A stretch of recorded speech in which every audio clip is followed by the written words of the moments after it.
Well यहाँ से आगे बढ़ते हैं, क्योंकि हमने बात की रिटेलिंग, डिजिटाइजेशन, फिर हमने बात की सोशल कॉमर्स की। जो हम सोशल कॉमर्स की बात करें, सोशल सेलिंग की बात कर रहे हैं, तो एक बड़ा सा जो चंक यहाँ पे आता है वो आता है यूथ का। वी टॉकिंग अबाउट एक कंट्री, जो हमारी कंट्री जो ऑलरेडी एक यंग कंट्री कहा जाता है, और एक मेजर चंक वहां पे आ जाता है। वेल मेरा अगला सवाल प्रवीण जी आपसे है। तो प्रवीण जी, यू नो आपने काफी साल पहले इस बिजनेस को ज्वाइन किया। मेरा आपसे ये सवाल है कि तब से लेके अब तक आपने जो एक इकोसिस्टम है, जो यंग एंटरप्रेन्योर्स का जो इकोसिस्टम है, जो सपोर्ट करता है, उसको कैसे चेंज होते हुए देखा है इन इतने सालों में, from the time that you started the business और आज जो है। और मुझे आपसे ये भी पूछना था कि आगे भी आप कोई बदलाव देखते हैं इसमें। यस सर, जी thank you very much. I hope U35 की अगर बात करें तो इनफैक्ट U35 की जब भी बात आती है तो हर व्यक्ति एक्साइटेड हो जाना चाहिए, क्योंकि अगर हमारे बिजनेस के अगर फ्यूचर को अगर कनेक्ट करना है तो यही एक कैटेगरी है जिसके ऊपर फोकस डेफिनेटली हमारा होना चाहिए। और थैंक गॉड मेरा था पहले से ही। लेकिन अजीत जी, आपने बताया कि भी पहले इकोसिस्टम मतलब यंगस्टर्स के लिए इकोसिस्टम क्या था और आज क्या है।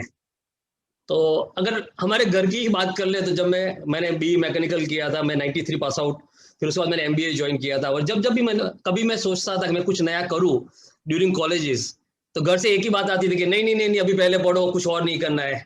तो अगर घर के इकोसिस्टम की बात करें तो पहले यही बताया जाता था 25, 26, 27 साल तक पढ़ो, चिंता नहीं, हम लोग पैसे देंगे आपको पढ़ने के लिए, राइट, कुछ और नहीं सोचना है आपको। दैट वाज इकोसिस्टम अगर घर की बात करें। बाहर भी अगर देखा जाए तो इतने यंग लोग इतने बिजनेस लेके नहीं दिखते थे हम लोगों को, कभी नहीं। मैंने अगर कमाने की शुरुआत की दैट वाज ईयर, मतलब मेरी अगर उम्र की 26 साल की एज में मैं अपने जॉब को ज्वाइन किया था अपने स्टेट इलेक्ट्रिसिटी बोर्ड के साथ। मेरा बेटा मंथन, उसने इनकम की शुरुआत की 18 साल, जब उसकी एज थी, तब एमवे बिजनेस ज्वाइन करके। मेरे पेरेंट्स बोल रहे थे कि नहीं नहीं, कुछ और नहीं करना, सिर्फ पढ़ो, कुछ और मत करो, अभी पढ़ने में ध्यान दो, तब जाके कुछ अच्छा होगा।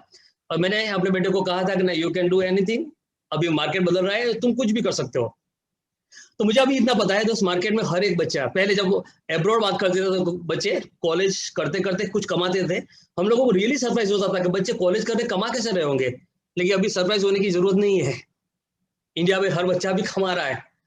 शायद अंकुर जी बता रहे थे और देवाशीष जी बता रहे थे, हमारी टेक्नोलॉजी मतलब अपग्रेड हो रहा है, टेक्नोलॉजी इवोल्यूशन के साथ साथ अभी इंफॉर्मेशन बहुत आसानी से फ्लो हो रही है।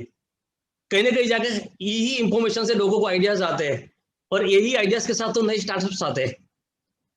छोटी छोटी उम्र में मैं अभी गूगल कर रहा था कि भाई यंग एंड रिच कितने इंडिया के, करीब कोई लिस्ट भरी पड़ी थी, करीब 17 ऐसे एंटरप्रेन्योर्स के पूरी डिटेल्स भरी पड़ी थी, जो 22-23 साल के एज में अपने एंटरप्रेन्योर मतलब अपने जर्नी शुरू की उन्होंने।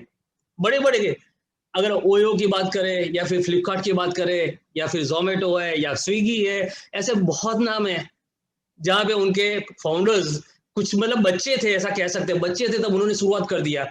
पहले के टाइम में देखे तो बड़े बड़े बिजनेसमैन कौन होते थे, बड़ी उम्र वाले, कॉलेज से बाहर निकले, बहुत अच्छा एक्सपीरियंस लिया, उसके बाद जाएंगे बिजनेसेस में। अभी इकोसिस्टम अगर देखा जाए तो हर जगह पे ये बोला जाता है। एक वीक के पहले शायद हमारे जनरल मैनेजर अंशु बुद्धराजा कई इंटरव्यू दे रहे थे कि अभी इंडिया के अंदर 65% से भी ज्यादा U35 लोग हैं, और जो हमारा बहुत बड़ा पोटेंशियल है एज ए कंट्री। तो मुझे तो इतना डेफिनेटली भरोसा है। और इंडिया की भी बात हुई थी कि अभी पिछले पैंडेमिक सिचुएशन में हमारी जो नए ज्वाइनिंग्स आए, उसमें I think more than 64% joining जो U35 वाले हैं, उनके अंदर एनर्जी है, they are bubbling with energy, उनके पास आइडियाज है, टेक्नोक्रेट्स है, और बिजनेस को ब्लास्ट करना जानते हो। तो पहले शायद जो था वो शायद कुछ और था, अभी की अगर बात करें तो कुछ और है।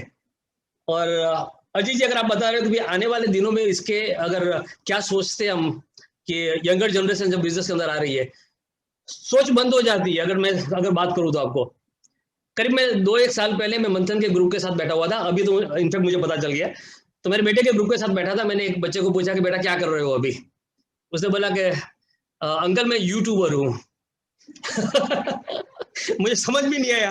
मैंने बोला बेटा तुम क्या कर रहे हो कॉलेज के अलावा कुछ, मतलब कॉलेज नहीं, कॉलेज कंप्लीट हो चुका है, तो कि मैं यूट्यूबर हूँ। मैंने बोला तो वो गेम खेल रहा है या फिर वहां पे कुछ देख रहा है, मैं उसकी बात नहीं कर रहा हूँ।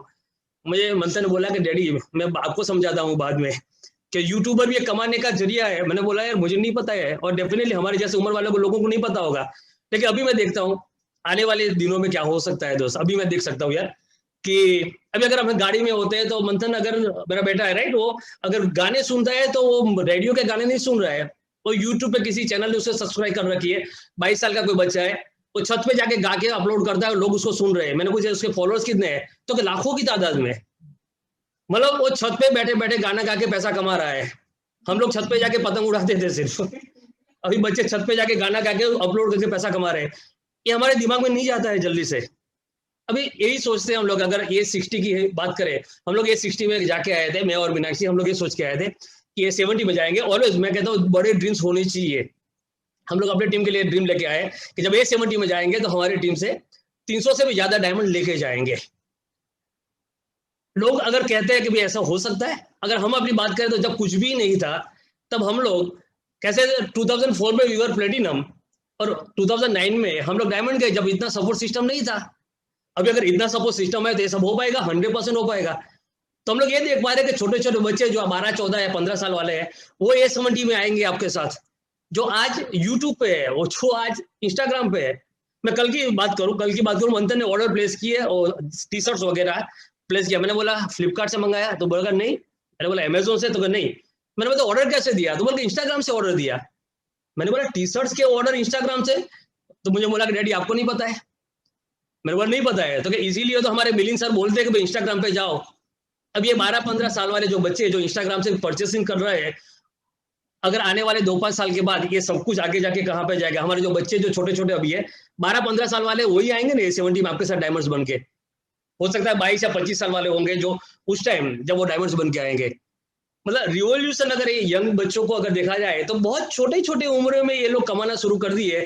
माइंड साइज, मतलब उसके दिमाग की साइज बहुत बढ़ चुकी है। मैं तो एमवे से स्क्रीन के ऊपर मैं रिक्वेस्ट करूं तो अगर ये लोग माने तो मैं इतना कह सकता हूं कि अभी हमारी एंट्री एज अगर 18 की है ना, उसको 16 की कर दीजिए। क्योंकि अभी इंडिया में बच्चे 16 साल में कमाना शुरू कर दिए, कुछ उससे भी छोटे हैं। वो डी कोडिंग का क्या आता है, अभी ऐड आता है डी कोडिंग का, राइट, कि छोटे छोटे बच्चे कुछ करके कमाना शुरू कर दिए। बिलीव मी, मुझे इतना भरोसा है कि आने वाले दिनों में ये यंग जनरेशन जो अंदर आने वाली है वो बहुत ही बड़े ब्लास्ट करेगी बिजनेस के अंदर। मतलब जितना बड़ा आप सोच सकते हो शायद उतना बड़ा बिजनेस हो जाएगा। And it's all up to you कि इससे हम लोग क्या पा सकते हैं। लेकिन बिलीव मी, U35 की जब भी बात आती है तो मैं बहुत ही एक्साइटेड होता हूँ, क्योंकि मैंने देखा है कि मैं 26 साल की उम्र में कमाना शुरू किया था। मेरा बेटा 18 साल की उम्र में आके 19वें साल में वो प्लेटिनम था और अपनी खुद स्कोडा रैपिड घुमा रहा था 19 साल की एज में खुद के पैसों से। और हमारा घर में जब मैंने एमवे ज्वाइन किया उसके बाद कुछ हम लोग कर पाए। तो मैं इतना कह सकता हूँ कि बिलीव इन यंगर जनरेशन के वो आके बहुत कुछ करेंगे। तो Ajit ji, thank you very much for great question.